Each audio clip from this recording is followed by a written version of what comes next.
Maxilla is back a little bit, so she has an upper midface deficiency, creating a relatively stronger lower jaw. And here's your growth forecast. Notice a significant amount of lower jaw growth on this patient, especially compared to the upper jaw. So the last thing I'd want to do on a patient like this is do serial extraction with a significant amount of growth left in this patient's mandible. Extraction of permanent teeth, maximally permanent teeth, would likely result in a significantly flattened profile and an anterior crossbite.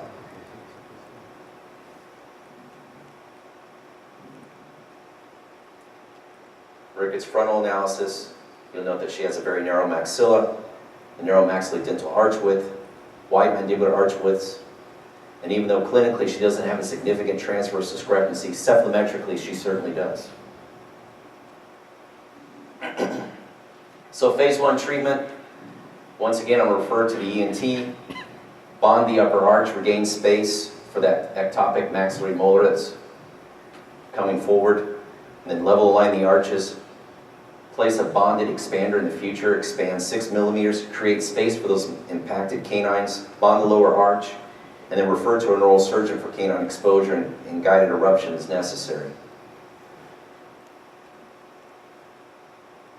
So here she is 17 months after the start of treatment. This is a day of RME removal. Just bonded the lateral incisors in the lower arch 2 months prior. The upper arch was bonded for 9.5 months before placing the RME, and then the RME was in the mouth for 8 months total. Upper arch length has been significantly improved. The canines have dropped down, but are still in a precarious position above the maxillary lateral incisors. Note that even with maxillary expansion, the canines have both continued to move mesally, and obviously, even with the amount of treatment so far, impaction of the canines was inevitable. Thus, this is another case where I don't think you want to just wait on it. Waiting could result in involvement of both the lateral incisors and even the central root. So the one thing about traditional radiographic imaging, it doesn't give enough information as to position of the canine to the lateral incisor root. In this image, it appears as though the left maxillary canine is resorbing the lateral incisor root tip. But doing the three-dimensional view, or volume rendering, you're going to note that there's a hint of daylight between the canine and the lateral incisor root. And this rotated view shows the left canines above the left maxillary lateral incisor, away from the root. So here she is 20 months after the start of treatment. She's 9 years of age at this time. I've repositioned the lateral incisor brackets to tip the lateral incisor roots towards the mesial, away from the canines. I added open coil springs at this appointment between the laterals and the deciduous canines. Creating space between the lateral incisors and the deciduous canines provides a path for the eruption of the canines. And if the canines don't start to drop down soon, then I'm going to have to refer to the oral surgeon.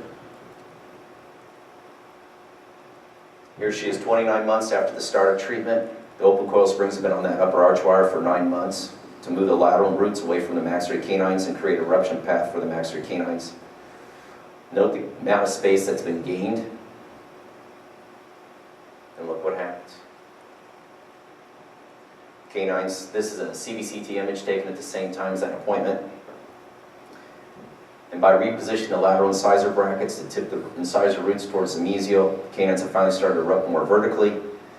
After sufficient space and bone volume was gained from early treatment, including rapid maxillary expansion. But here's one of the important things.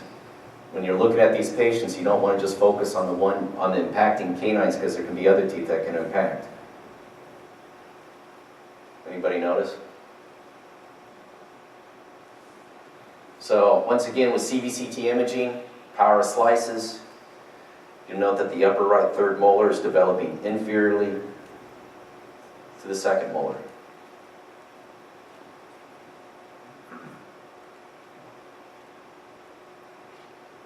And here she is. This took a while to get to this point, but she's almost ready for D-band. But we've created a lot of space.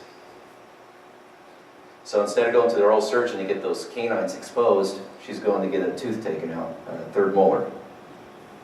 Here's another 7-year, 11-month-old female with severe crowding. This is her scan.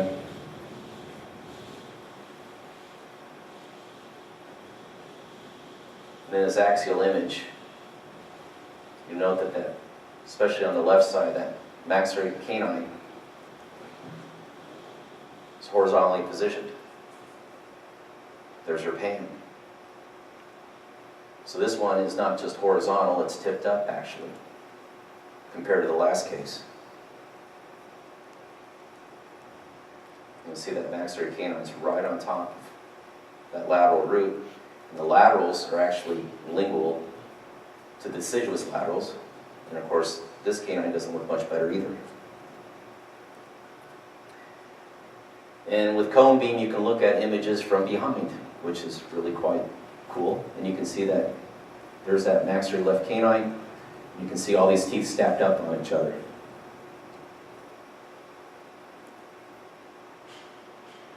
And there you can see that canine's tipped up.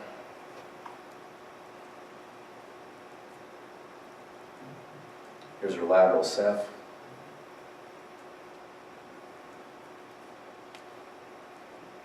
Note the retrusive incisors on this patient. Comparison with the visual norm. Here's her frontal.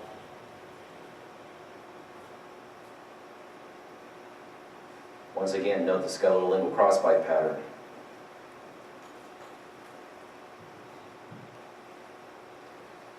So I'm going to expand this patient, bond the upper arch, create space for the ectopic maxillary lateral incisors, bond the lower arch, and then refer to an oral surgeon for canine exposure and guided eruption, and bring those canines into the oral cavity, and then retain with Hollies, and once again do second phase treatment when the rest of the teeth come into the mouth.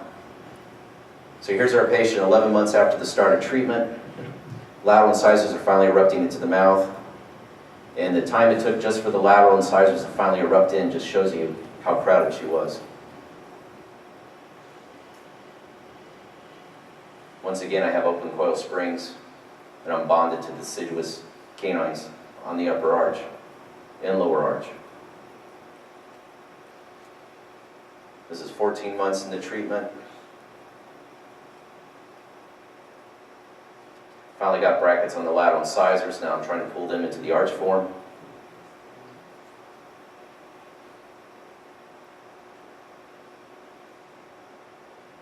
"17 months into treatment. Lateral incisors are finally onto the arch wire.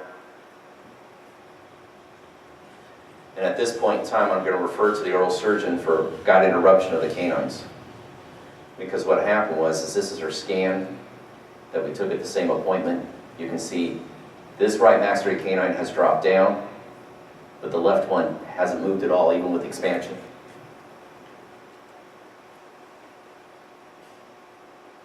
And there's a three-dimensional volume rendering, once again just showing the position of these canines. And I like my gold chains to be bonded on the facial by the oral surgeon. And with this type of scan, he can visualize it much better before he actually goes in. And here we are. This maxillary canine on the right's already erupted.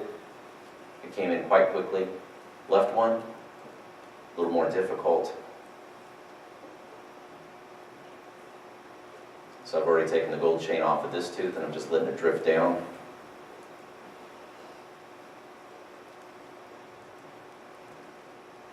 Here's a patient a few months later.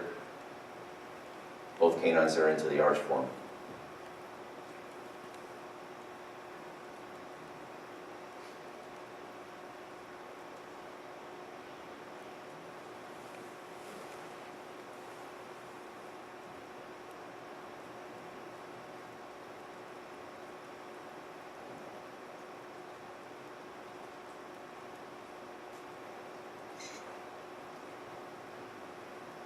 Here's another case that I did with two horizontally impacted lateral incisors.